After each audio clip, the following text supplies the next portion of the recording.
গ্রামের অধিকাংশ মানুষ কৃষি নির্ভর। জেলা বা উপজেলা শহরের সঙ্গে যোগাযোগের একমাত্র মাধ্যম একটি কাঁচা রাস্তা, যা ফসলি জমির মধ্য দিয়ে গেছে। উন্নয়নের ছোঁয়া না লাগায় বর্ষায় খানাখন্দে ভরা এই পথ দিয়ে চলাচলই কঠিন হয়ে পড়ে।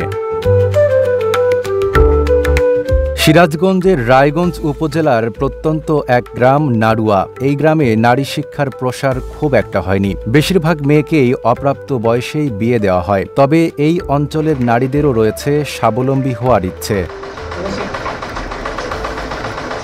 সৈয়দ শাকিল ওয়েলফেয়ার ট্রাস্টের অর্থায়নে এই গ্রামে শুরু হয়েছে বিনামূল্যে সেলাই মেশিন প্রশিক্ষণ। প্রতিদিন সকাল 10টা থেকে দুপুর 1টা পর্যন্ত 3 মাসব্যাপী সেলাই মেশিন প্রশিক্ষণে ভাগ্য খুলেছে এই প্রত্যন্ত অঞ্চলের নারীদের। নায়াসিনামাইড ও স্যালিসাইলিক সমৃদ্ধ লিলি ফেস ওয়াশ, যা ফেসের ডেড স্কিন সেল দূর করে দেয় দ্বিগুণ ফাস্টার ব্রাইটেনিং। এখন পর্যন্ত এই গ্রামের 80 জন নারীকে সেলাই মেশিন প্রশিক্ষণ দেওয়া হয়। আমি চাই আমি এখান থেকে পুরোপুরি একদম কাজ শিখে বাড়িতে মেশিন নিয়ে নিজের জামা কাপড় বানাতে এবং অন্যের জামা কাপড়ও যাতে বানিয়ে দিতে পারি, সেই প্রচেষ্টায় আমি এখানে আসছি। প্রতিটি ব্যাচে 5টি সেলাই মেশিনে 10 জন নারীকে বিনামূল্যে প্রশিক্ষণ দেওয়া হচ্ছে।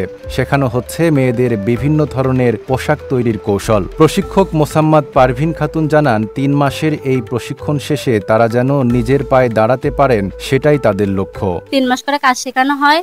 অনেক ব্যাচ এখান থেকে পার হয়ে গেছে, এই ব্যাচও আমাদের চলমান আছে। ওদেরকে লেডিস আইটেমে যতগুলো কাজ আছে, পোশাক আছে, সবকিছু আমি ওদেরকে সুন্দরভাবে শেখাই। এখান থেকে অনেক ব্যাচ গেছে, ওরা স্বাবলম্বী হয়েছে, আর এরাও ভবিষ্যতে স্বাবলম্বী হবে। নারীদের স্বাবলম্বী হওয়ার এই ইচ্ছাকে বাস্তবে রূপ দিচ্ছেন সমাজকর্মী শরীফুল ইসলাম। প্রত্যন্ত এলাকায় বেকার এবং দরিদ্র নারীদেরকে স্বাবলম্বী করার উদ্দেশ্যে আমরা সেলাই মেশিন প্রশিক্ষণের কাজ শিখাই। আমাদের একটাই উদ্দেশ্য যে প্রত্যন্ত এলাকাগুলোতে কাজ করার কাজের প্রায়োরিটি দেওয়া, যাতে করে প্রত্যন্ত এলাকার মানুষগুলো সুবিধা পায়। আমাদের এখান থেকে অনেকে ট্রেনিং নিয়ে এই ঢাকা শহরের বিভিন্ন গার্মেন্টসে তারা চাকরি করতেছে এবং অনেকে ট্রেনিং নিয়ে নিজেরা বাড়িতে মেশিন কিনে স্বাবলম্বী হচ্ছে। এদিকে মর্নিং সান কিন্ডারগার্টেন স্কুলের প্রধান শিক্ষক SM কামাল হোসেন জানান, নাড়ুয়া গ্রামে শিক্ষিত মানুষের সংখ্যা খুবই কম। তবে এই সেলাই মেশিন প্রশিক্ষণের মাধ্যমে নারীরা কর্মসংস্থানের সুযোগ পাচ্ছেন এবং ধীরে ধীরে স্বাবলম্বী হয়ে উঠছেন। গ্রামটা অত্যন্ত প্রত্যন্ত এলাকা অবস্থিত। এখানে শিক্ষিত লোকের বসবাস খুবই কম, খুবই গরিব এলাকা।